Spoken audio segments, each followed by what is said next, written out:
Senhor presidente, senhoras e senhores senadores, queridos amigos e amigas que nos ouvem e nos assistem pela TV Senado.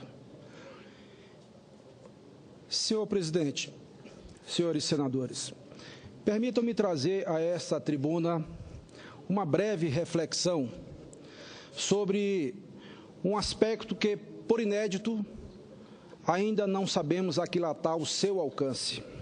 Refiro-me aos efeitos que vêm sendo criados com o crescimento de uma certa mentalidade punitiva e justiceira que se criou nos últimos anos a partir das ações desencadeadas por inúmeras operações policiais.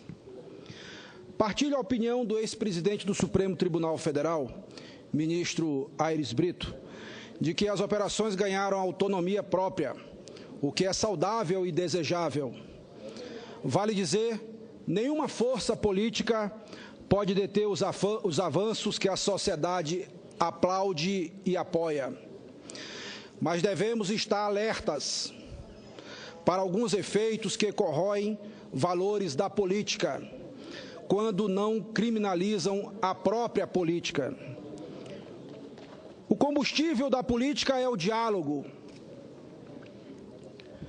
Para haver diálogo, há que haver confiança. Temos assistido nos últimos dias à ruptura desse princípio elementar, com a divulgação de conversas reservadas, reveladas a partir do gesto mais abjeto de traição e quebra de confiança.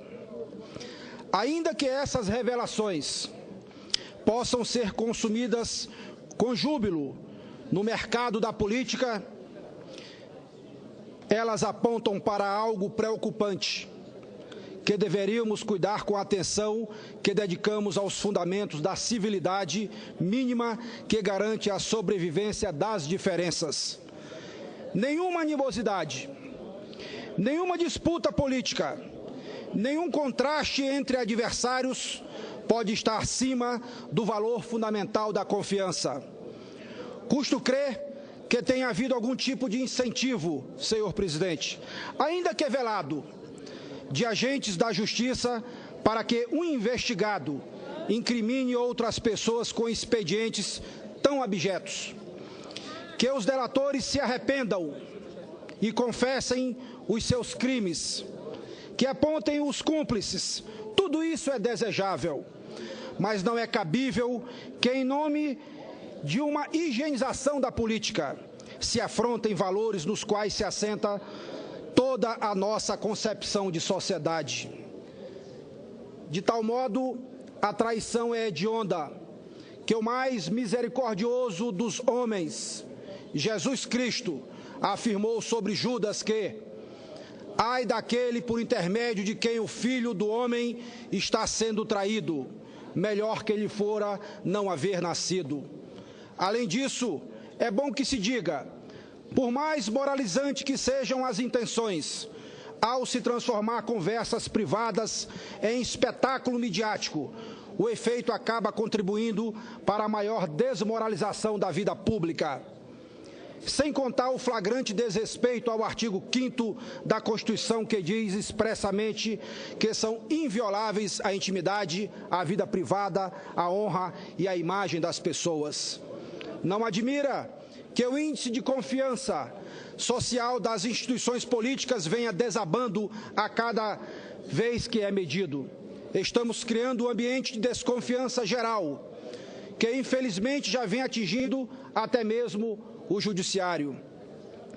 Faz lembrar, senhor presidente Davi Alcolumbre, o personagem Simão Bacamarte, do conto O Alienista, de Machado de Assis, que, ao investigar os limites entre a loucura e a razão, acabou concluindo que todo mundo, de uma forma ou de outra, carece de razão e, portanto, merece ser confinado.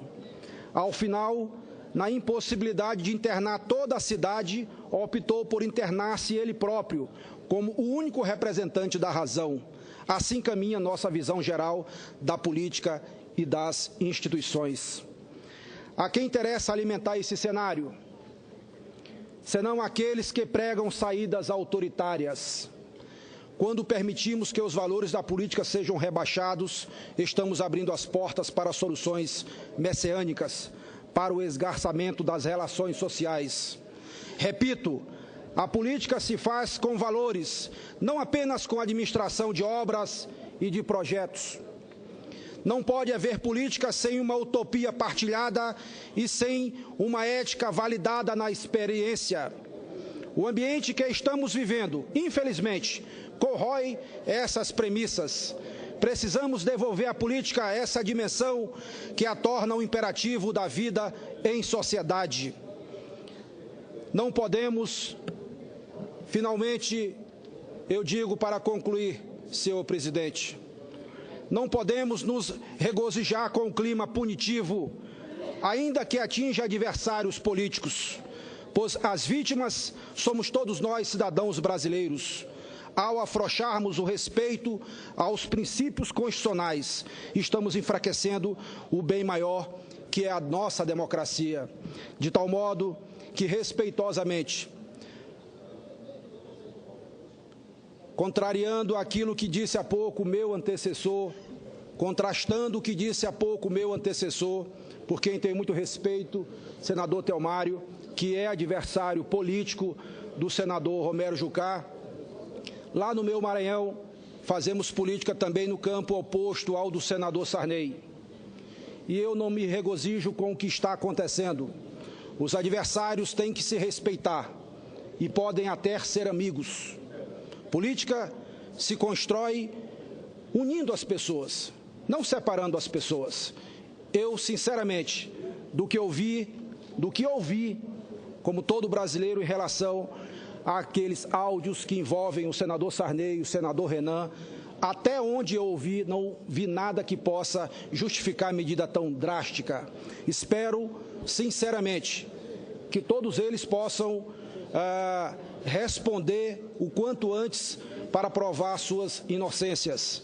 Agora, senhor presidente, senhoras e senhores senadores, se já é grave essa prática de ouvir as pessoas de forma clandestina, comprometendo a confiança e, consequentemente, o diálogo que pode levar à negação da política, porque, como disse, política se faz com diálogo e para haver diálogo é preciso confiança. Se essa prática já é execrável, já é condenável, alguém poderia dizer: os fins justificam os meios. Para se promover a higienização da política, é preciso fazer isso. Eu não concordo, mas vamos admitir por hipótese.